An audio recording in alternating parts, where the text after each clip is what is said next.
আসসালামু আলাইকুম গাছ। এই দেখুন এই চৌকাঠটা যখন বহাইছে, চৌকাঠটা উলন চলন বেলকুলি ঠিক আছে, কিন্তু তারপরে ওয়াল এই চৌকাঠটা বহান ভুল।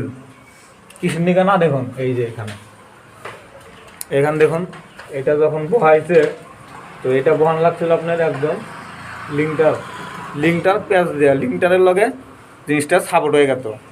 তো এখানে মিস্ত্রি কী করছে, লিঙ্কটারে সাপোর্ট না দেয়, এটা নিচা করে ডাউন করে বহায়া দিয়া উপরে কী করছে একটা করে ইটা দিয়ে দিছে। না, এটা সম্পূর্ণ ভুল। টেকনিকা না, এই বস্তুটার মধ্যে কী করবার ছিল, করবার ছিল, এটা উপরে একদম ঠেকে দেওয়া লাগছিল, দেয় নাই। তো আশা করি এটা সম্পূর্ণ ভুল। আপনারা যদি ভবিষ্যতে এরকম চৌকাট টোকাট বহান তো এটা একদম উপরে ঠেকিয়ে দেবেন, নাহলে কিন্তু যে কোনো ইঞ্জিনিয়ার এসে আপনার কামটা ভুল ধরবো, আপনার কিচ্ছু করা থাকবো না তখন।